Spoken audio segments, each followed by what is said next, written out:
Hello beer lovers, we're back with another video after a short break, and in this episode of the Belgian Beer Maniac I'll be discussing another beer from the town where I live. Alright, so today we'll be discussing Loterbol 8 degrees, which is being brewed in the town where I live. And I have tasted this beer once before, yet I can't really remember how this beer tastes, so that's why I decided to make a review about it.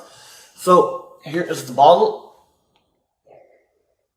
As you can see, it has a goofy character on the label that is dressed as a Joker and has a Loterbol on his hands. Further is a design very grayish with some info on the label, and the beer has a alcohol percentage of 8% ABV.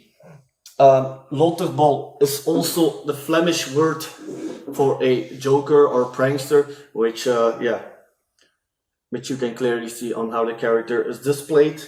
I also have the matching beer glass, which is a pretty standard glass for Belgian blonde beers. For example, it looks similar to the La Chouffe glass or a Duvel glass, but then a little bit smaller, but it has the same curving style. So that was the introduction of Loterbol. So let's not waste any more time and head straight into the best part of the video, which is of course tasting the beer. But before that, I have to open it, and a little shout out again to my Illuminati beer opener.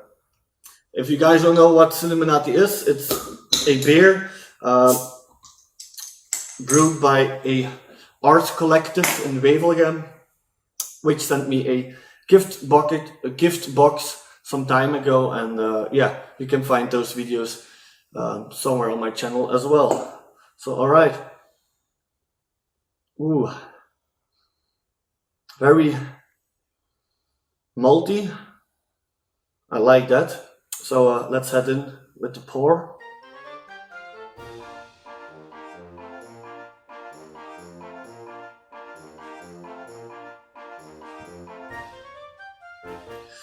I was already afraid that this wouldn't fit because the glass has a 25 centiliters and the bottle is a 33 centiliter.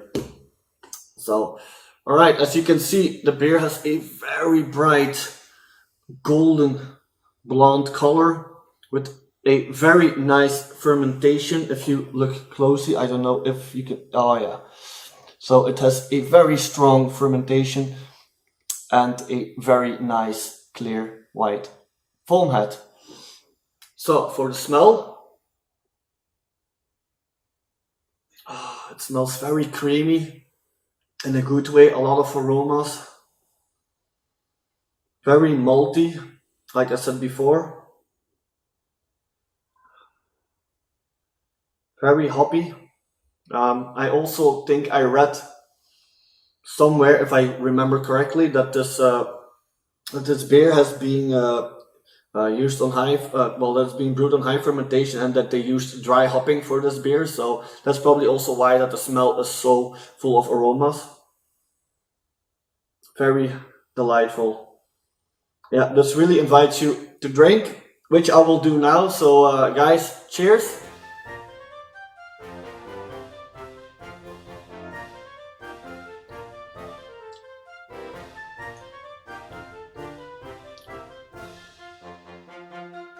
Wow, wonderful. This is so wonderful. The bitterness, well, now that I swallow through, it kind of gives me the gentle bitterness of a good Belgian pils, but then the total flavor around it is way more full. The hoppiness directly comes through. So yeah, this is really a plus point that they use dry hopping, because you can really taste more flavors. So second sip.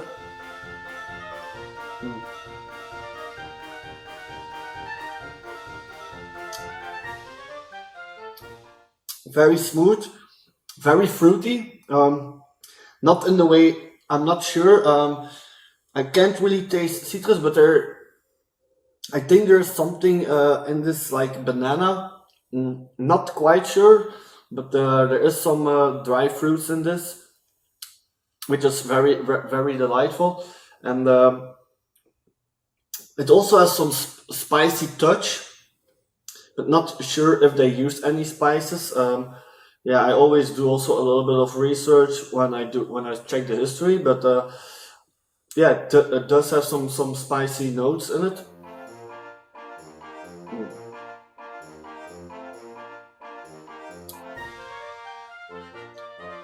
Very malty.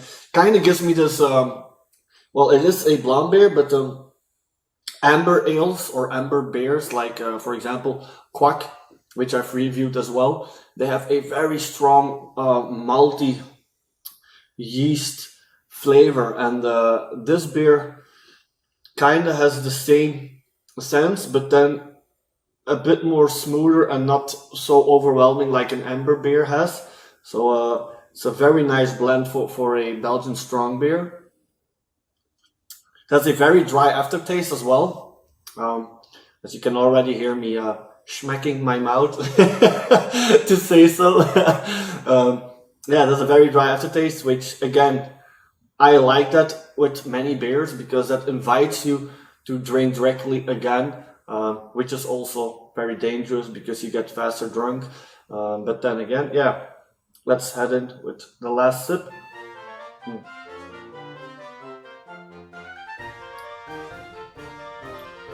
Yeah, very great aroma.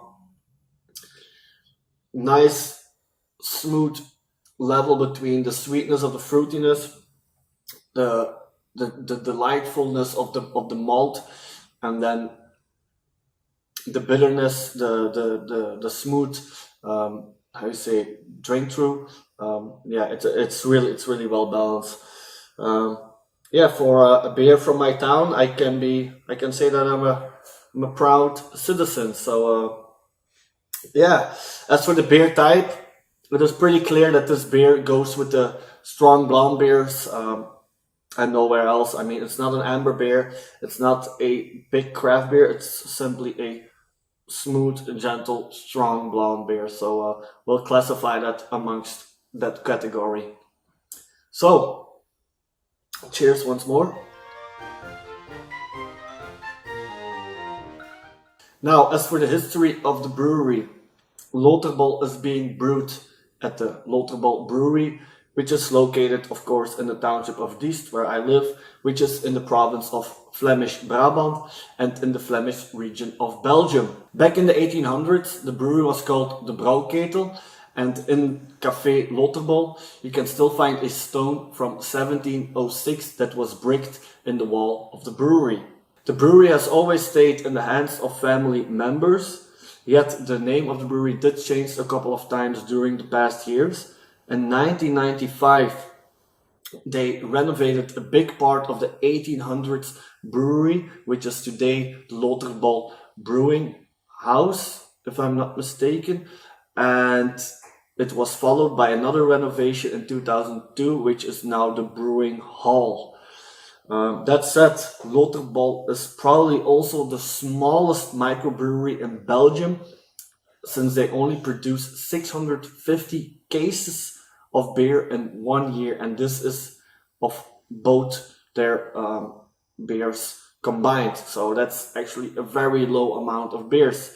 Now, for more information or a detailed history about Loterbol or the brewery, you can visit their website or their social media, which I've included in the description below this video. And for those who live nearby or ever want to visit Diest, you can visit their Loterbol Cafe on every first Saturday evening.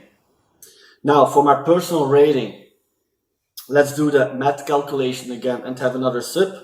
Also, I'm a bit thirsty, so yeah, good opportunity. So cheers.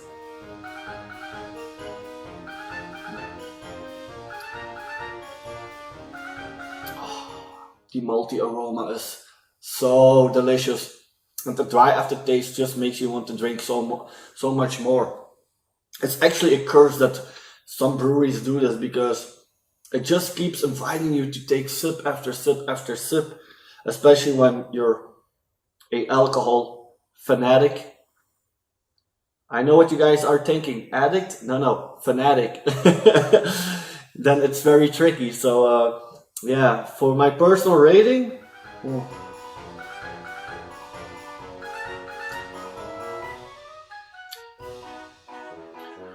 I think Loterbol deserves a very proper 7.25 on 10. I think that's a very good number.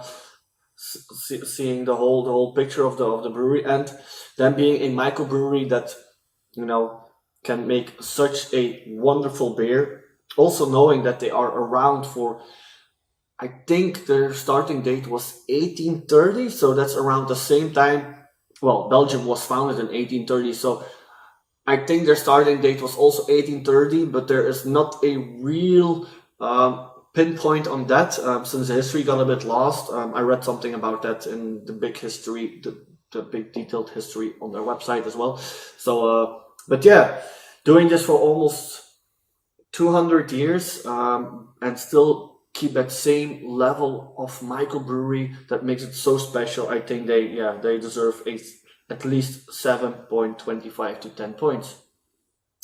Now, have you already tasted Loterbol? Let me know in the comment section what you think about this beer, and if you've enjoyed this video and would like to see me do more Belgian beer reviews, please give this video a like, leave a comment in the comment section. Don't forget to subscribe to my YouTube channel and hit that little bell button below the video so you are being notified when I have a new video. And for those who have social media, you can follow me on Facebook, Instagram, and you can send me a friend request on Untapped, where you can follow my almost daily drinking of beers. So yeah, I hope you guys enjoyed this video, and let me know what you think about. Cheers, guys.